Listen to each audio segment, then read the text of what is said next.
اللہ کے حبیب صلی اللہ علیہ وسلم کی خدمت میں ایک شخص حاضر ہوا اور اس نے اذن جہاد طلب کیا. حضور میں جہاد پہ جانا چاہتا ہوں, مجھے اجازت مرحمت فرمائے. حضور نے فرمایا احیٌ والدا کا, کیا تیرے والدین زندہ ہیں؟ قال نعم, عرض کی ہاں حضور میرے والدین زندہ ہیں. قال ففیہما فجاہد, کہا جا ان کی خدمت کر, یہی تیرا جہاد ہے. ماں باپ کو بلکتا ہوا چھوڑ جائے اور آپ جہاد پہ چلا جائے, ماں فالج میں گری ہوئی ہے اور بیٹا تبلیغی گشت پہ چلا جائے, باپ تڑپ رہا ہے اور بیٹا پیر کی چوکھٹ پہ جھاڑو دیتا پھرے, اللہ راضی نہیں ہوگا. میں سچ کہتا ہوں, اپنے بھی خفا مجھ سے ہیں, بیگانے بھی ناخوش, کہ میں زہر حلال کو کبھی کہہ نہ سکا کند. بات وہی کہتا ہوں سمجھتا ہوں جسے حق, نہ ابلۂ مسجد ہوں نہ تہذیب کا فرزند. محمد عربی صلی اللہ علیہ وسلم سے بڑا پیر کون ہو سکتا ہے؟ لیکن حضرت وہ ویسے کرنی نہیں آ رہے. آقا کریم اپنے بٹن کھولتے ہیں اور کرن کی طرف, یمن کی طرف رخ کر کے لمبی سانسیں لیتے ہیں اور کہا میں رحمان کی خوشبو پا رہا ہوں. ایک دن صحابہ نے پوچھا بندہ نواز جس کے لیے تڑپتے ہو, جس کی ٹھنڈی ہوائیں آپ کو آ رہی ہیں, وہ آپ کا بڑا پیار کرنے والا ہے. کہا ہاں میرے سے بڑی محبت کرتا ہے. تو کہا پھر اتنی محبت کرتا ہے تو یمن تو دور نہیں ہے, بلال حبش سے آ گیا, سلمان فارس سے آ گیا, سہیب روم سے آ گیا, اور وہ یہاں یمن سے نہیں آ سکا. فرمایا اس کی بوڑھی اور نابینا ماں ہے جس کی خدمت اس کو نہیں آنے دیتی. اللہ اکبر. اب حضرت اویس کرنی نہیں آئے لیکن خیر التابعین کہلائے. آئے نہیں لیکن حضور ان کی یاد میں تڑپ رہے.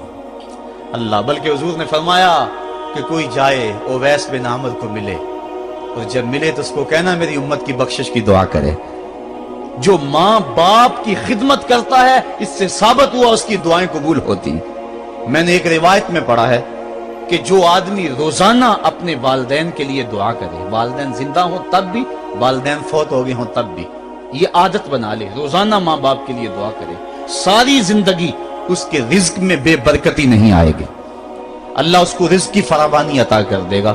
اور جو والدین کے لیے دعا نہیں کرتا اللہ تعالیٰ کی رحمتوں سے محروم ہو جاتا ہے. حضرت ابو ہریرہ رضی اللہ تعالیٰ عنہ جب بھی ہاتھ اٹھاتے تھے تو یہ دعا کرتے تھے, اللہم اغفر لأبی ہریرہ ولأمی ولمن استغفر لہما. اے اللہ ابو ہریرہ کو بخش دے, حضرت ابو ہریرہ کی ماں کو بخش دے, اور قیامت تک جو ہم دونوں کے لیے بخشش کی دعا کرے اس کو بھی بخش دے. حضرت امام محمد بن سیرین ایک بزرگ ہوئے تابعی, جب بھی دعا کرتے تھے یہ دعا ضرور کرتے تھے, اے اللہ ابو ہریرہ کی بخشش کر دے. کسی نے کہا کہ تمہیں ابو ہریرہ رضی اللہ تعالیٰ عنہ ان کی ماں سے بڑی ہمدردی ہے. کہا ان سے جو ہمدردی ہونی ہے وہ تو ہونی ہے. انہوں نے کہا ہوا ہے اللہ ابو ہریرہ اور ان کی ماں کو بخش دے, جو ان کے لیے دعا کرے اس کو بھی بخش دے. تو میں دعا کر کے اپنی بخشش پکی کر رہا ہوں. تو والدین کے لیے دعا کرنا اللہ کی رحمت کو دعوت دینا ہے. تو فرمایا کہ جاؤ اویس بن عامر کو جانا اور جا کے اس کو میری امت کے لیے دعا کا کہنا. حضرت سیدنا عمر فاروق حضرت علی المرتضیٰ گئے, جا کے ڈھونڈا, تلاش کیا, اویس بن عامر ملے, حضور کا سلام کہا, بس پھوٹ پھوٹ کے رونے لگے. کہا بتاؤ میرے رسول کے لبوں پہ میرا نام کیسے آیا تھا, حضور میرا جب تذکرہ کرتے تھے کیسے کرتے تھے. یہ درد دیکھا تو بولے کہ کیا آپ اتنی محبت رکھتے ہیں تو پھر ملنے کیوں نہیں آئے حضور کو, اتنا جو پیار رکھتے ہیں تو زیارت کرنے کیوں نہیں آئے. تو حضرت اویس کرنی نے بات کے رخ کو بدلا.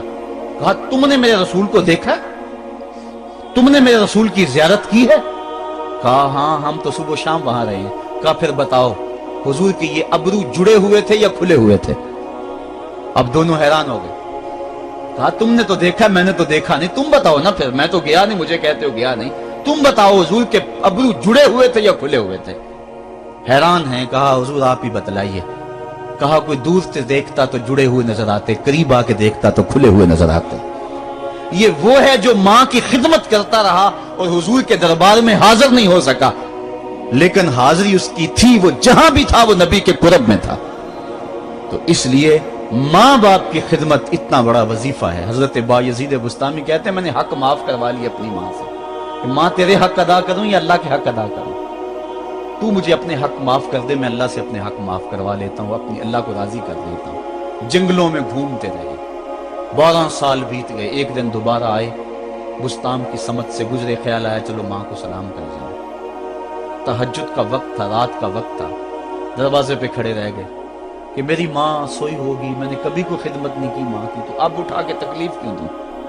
सारी रात खड़े रहे। जब तहज्जुद का वक्त गुजरा तो नाली से पानी आया, समझ गए कि मेरी माँ तहज्जुद के लिए उठी है। दरवाजे के करीब हो गए, माँ ने हाथ उठा लिया, कहा अल्लाह मेरा बेटा बा यजीद तेरी तलब में निकला हुआ है, मैंने उसे अपने हक माफ कर दिए, तू उसको अपना विसाल अता कर दे। हजरत बा यजीद दरवाजा खटखटाने लगे और माँ के कदमों में लिपट गए और रो के कहने लगे, जिस रब को मैं जंगलों में तलाश करता हूं वो तो रब मेरी माँ के पास है। तो माँ की दुआओं में अल्लाह की रिजा है, माँ राजी हो जाए तो समझ लो खुदा राजी है। अल्लाह ताला जल्ला शानहू ने इरशाद फरमाया, वक़दा रब्बुका अल्ला ताबुदू इल्ला इय्याहु, तेरे रब ने यह तय कर दिया है कि उसके अलावा किसी की पूजा नहीं करोगे। व बिल वालिदैन इहसाना, और वालिदैन के साथ उसने सुलूक से पेश आओगे।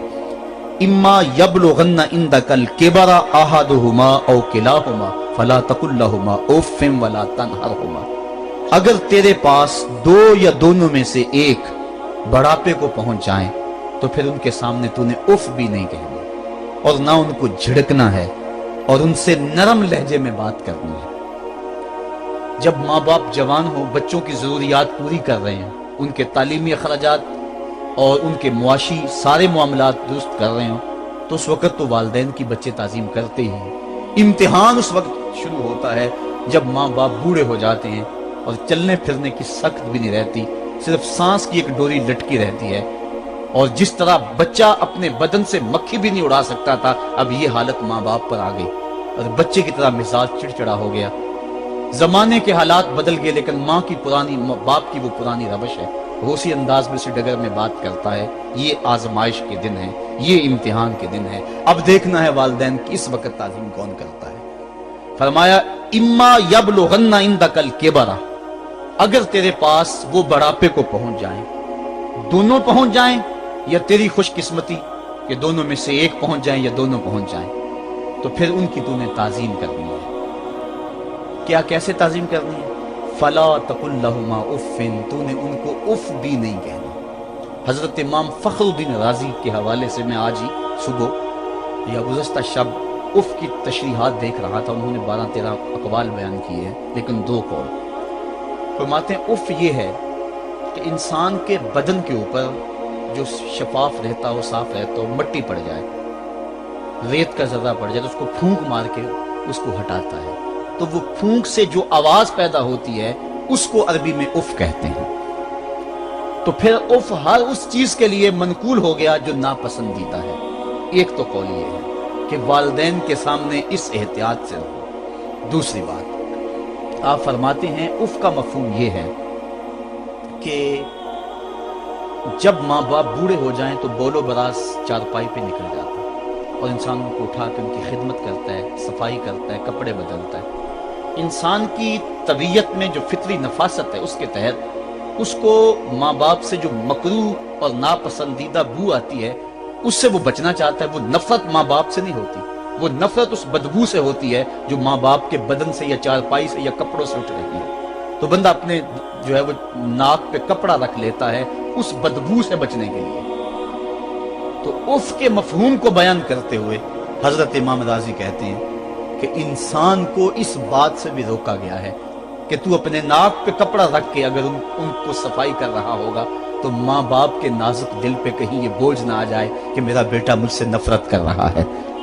इसलिए वालिदैन की ताजीम का आलम यह है कि तू खुले नाक से उनकी खिदमत करे और वो बदबू सहता रहे और अपने नाक के ऊपर कपड़ा भी न रखे कि तेरे माँ और तेरे बाप के दिल के अंदर इतना खलाल और मलाल भी पैदा ना हो।